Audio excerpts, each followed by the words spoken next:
në përgjithësi, kur zgjidhen deputet, blejnë shtëpinë në Tiranë dhe kanë vajtjen të zona elektorale sa për të thënë. Ti e ke shtëpinë në Sarandë dhe ti shkon çdo fundjavë, thua, për qef, imagjino për punë. Të gjithë fillojnë dhe thonë, pa ofenduar askën, që ne kemi ardhur që të japim. Zotëri, unë kam dhënë. Unë erdha që të vazhdoj të jap. Qa të japë, kam në Sarandë, kam shtëpinë time, që e kam blerë vite përpara, dhe jam sarandiot. Kam filluar me biznesin tim, që është aty, që vazhdoj dhe po e zjeroj.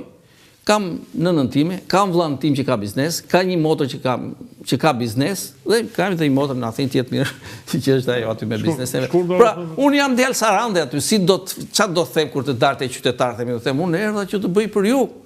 Për zotrim, unë ky që jam, keni vite që po më lexoni. Hajde të vazhdojmë rrugëtimin bashkë, të përmirësojmë gjëra bashkë për atë qytet, sepse fatkeqësisht ka deputetët që kanë ndarë për qytetin e Sarandës, përjashto Stefan Çipën, i cili ishte një person shumë i dashur, shumë i respektuar, iku me respekti maksimal, të tjerët vinin të katapultuar nga partitë jashtë qytetit të Sarandës. Dhe ndoshta është pas Stefanit, është rasti i dytë, që u jepet mundësia qytetarëve të Sarandës të zgjedhin një njeriu, një djalin e tyre, që të zgjidhin bashkë problemet. Dhe unë kam kurajo të ngre problemet kur është për qytetin, se nuk kam nevojë për problemet e mia personale, kam zgjidh. Dhe unë kam kurajo të ngre problemet e qytetit, qoftë tek institucionet lokale, bashkia apo kushdo, qoftë edhe në institucionet qendrore deri te kryeministri, them që kjo punë nuk shkon, duhet bërë kështu. Për të mirën e atij qytetit. Kam qartë dhe jemi një pozicion që tjetri s'të lë dot pa bukë, edhe nëse kundërshton kryeministrin dhe thotë ik në punë tënde, jam në mirë në punë time po. Jam shumë mirë. Sa te puna jote. Gjithsesi unë shpresoj që biznesin tënd ta trashëgojnë dhe pasionin tënd për të bërë për Sarandën ndonjë nga fëmijët tu, sepse më the që të dy fëmijët, njërin e ke në Itali, tjetrin e ke në Greqi, në profesionet e tyre të nderuara. Po mua, meqense më pëlqen ky vend dhe më pëlqen që të kthehen këta njerëz që kanë ikur, shpresoj që ndonjë nga fëmijët e tu të mbushet mendja të kthehet, të mbikëqyri biznesin, sepse tashmë ti e ke vënë në vi, po edhe ndjeki pasionin tënd pastaj. Unë jo vetëm shpresoj, por mendoj që një ditë do arrihet kjo. Por nuk dua të... Do me thënë, do t'ju pëlqej Shqipëria që do bëj babaj? E para, po a përsëris që fëmijët e mi, në qoftë se do të bëjmë një koll të papritur, do të shikoni që Shqipëria është perfekt. Një. E dyta, vin kaq shpesh në Shqipëri, mos them çdo muaj, po shoqëri me njerëz të vetë këtë, por mbi të gjitha. Nusën e kam shqiptare. Dhëndën e kam shqiptar.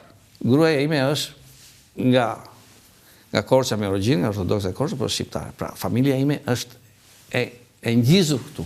E integruar. E integruar këtu. Ç'a të them se ç'a do të bëjnë ata nesër. Unë di një gjë që nga praktika e jetës time kam parë në Greqi, që mjekët grek kanë bërë vite dhe vite të tëra në shtetet të tjera, Gjermani, Anglia apo Amerikë, dhe mbas 45-50 vjetëve fillojnë që të jenë jo më kaq me ngarkesë shkencore, jo bën doktoraturat, bën punime të ndryshme njëte, pasi u ngopën nga ana shkencore, bëjnë pak më pragmatist, të vinë të punojnë dhe të fitojnë, edhe të jetojnë, dhe kështu që janë kthyer shumë prej tyre në Greqi.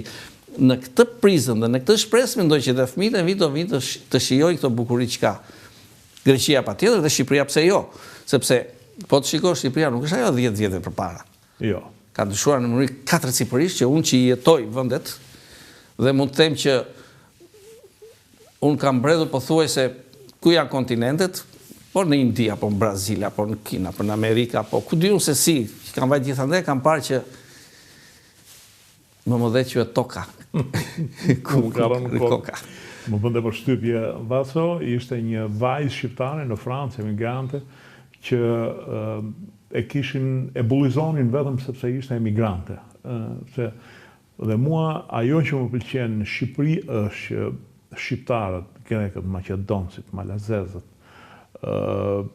apo minorancat e tjera, janë shumë të integruar edhe ndjejnë vetën si në shtëpinë e tyre këtu. Edhe këtë thash me vetë time, këtu në Shqipëri të paktën nuk të bullizojnë pse je i huaj ose pse je thjesht je pjesë e këtij vendi dhe mua kjo lloj bashkëtese më pëlqen, që të jemi sinqert. Dhe jo vetëm në Shqipëri, po dhe në Greqi bashkëtesa e të dy shqiptarëve dhe grekëve. O, tash po më kanë thënë nga që kanë parë se që janë të tjerët, po ju pëlqejnë shumë qytetarët. Nuk është temë për të diskutuar fare. Në mënyrë absolute jo. Po, ka filluar është zhdukur, po thuaj se është zhdukur. Nuk ekziston. Dhe nëse preket në për këto, është konsum publik, konsum politik, konsum për të bërë, për të tërhequr klikime. E vërtet. Kështu që një jetë normale është kjo që unë po bëj që jetoj midis Greqisë, Shqipërisë, me punët, me biznesin, me gjitha këto. Kështu që me një shëmull mua dhe lerini shëmbujt ekstrem që u shau, bëu, therë, jo. Ne jetojmë një periudhë të cilën ka ato sfidat e veta, se si po shohim luftrat, po ndryshojnë qik, po ristrukturojnë shumë gjëra, por nga ana tjetër i kanë thënë dhe Europës deri dhe pak pëndi, sepse ajo toleranca, një demokraci e shfrenuar deri në anarki, duhet në një farë mënyre të ristrukturohet dhe të vendosen mbi disa kritere më ligjore. E vërtet është. Vaso, unë të uroj suksesa në misionin të ndëri. Falenderit. Shpresoj që herën tjetër do bëj si deputet. Falenderit që ishe mua. Falenderit edhe juve që na ndoqët. Natën e mirë.